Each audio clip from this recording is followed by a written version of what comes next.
Okay, the watch list for Thursday, November 19th. If you watch my videos, you know I never hold overnight. But for some reason today, I just had a feeling this KBIO. See these two little topping tails here? This thing's going sideways at $1 and then gaps down. And this is just an irrational run, you know, almost 3 days up. So I actually shorted 10,000 shares of KBIO because of these two topping tails. I expect tomorrow this thing back below $1 and I'll make about 10 grand or so, I'll bet you. And it takes the trained eye to see something like this. You don't do this unless you're, you know, an experienced trader like myself. I'm just messing with you guys. Look at this thing. Look at KBIO in after hours. Almost 19 bucks. That's just plumb stupid. But yeah, when I came back to make my video, I saw that and I was like, oh my god.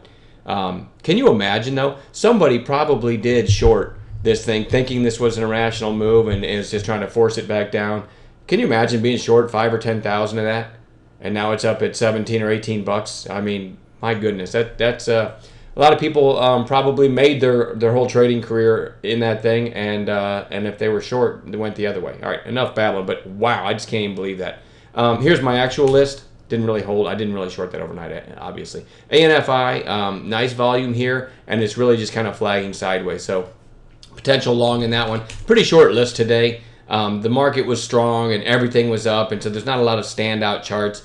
This TERP, I liked it as a bounce play back here, and then now you got two big days down again with a big old flush today and massive volume. So I like this as a potential bounce tomorrow. That's TERP.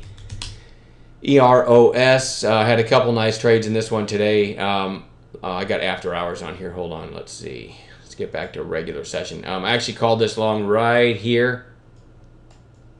Remember in the video I said I like this one because it makes big moves on an intraday basis if I can get any kind of intraday setup.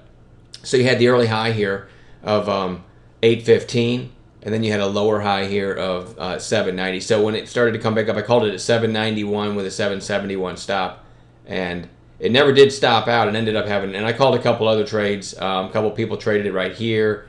We called it up in here. So, you know, but the original call never stopped out. I want to have it back on watch again. It's, again, look at this thing. It was 32 bucks, you know, probably about a month ago. And then a few days ago hit 685.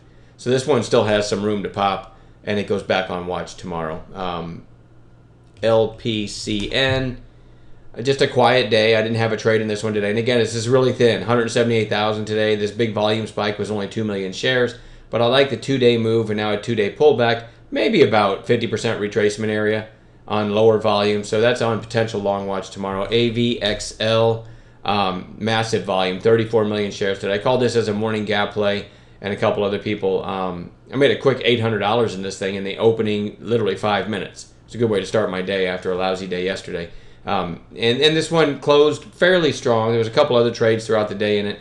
And actually in after hours, it's at 624 right now, but I suspect that's because of that KBIO is just making everybody jump into all the irrational low float movers lately in after hours. But I do want to watch it tomorrow.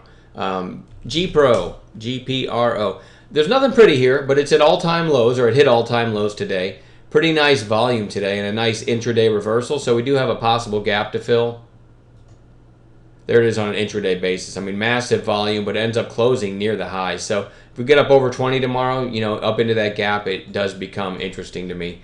GoPro, not too hard to argue. It's overdone to the downside. I mean, a lot of people say, oh, no, it's going down to this price or this price over the next year or whatever. I don't care. I just care about what it could do tomorrow because I'm a day trader. In cash every night. Green Mountain Coffee, I typed that wrong. GMCR. Big volume today. It didn't have much of a range at all. It hit, how low did it go? 39.80, closed at 40.50. No discernible setup here. It just goes back on bounce watch. Didn't have a trade in it today. And then Ferrari, RACE, goes back on watch. No trade in it today, but straight down again. This is a good candidate. Recent IPO, pushing to new lows every day, last couple days anyway, and down 4 or 5 days in a row. Good potential bounce. And there's not a lot else, you know, when the SPY looks like this, it's, you know, just a really big move today, but it didn't do it on, you know, got a little bit fast near the end of the day, but most of it was a slow grind higher, which is why I always tell people, trade the morning. If you can make your daily goal in the first hour, hour and a half, that's a pretty good work day, right? the thought of a 2-hour workday, as hard as I've worked in my career, the thought of a 2-hour workday sounds amazing. So I don't like to see people, especially me, spend the afternoon whittling away at my morning gains. So I'm a big fan of trading in the morning, where you have your gaps, you have your overnight news, you have your morning news, and that's where the real moves happen, and you can get your money pretty quickly and then go do something else fun for the rest of the day. All right? That's the best adjustment I've ever made to my trading, was trading the first hour and a half, especially if I get my daily goal. I'll still kind of hang out and do my Q&A at lunch and stuff, but I do not want to encourage trading once you've hit your daily goal in the morning, because that's when, I hate to use the term easy money because nothing in trading is easy, but that's when the easier money is to be had in that opening 90 minutes. All right, have a great night, and we'll talk to everybody tomorrow.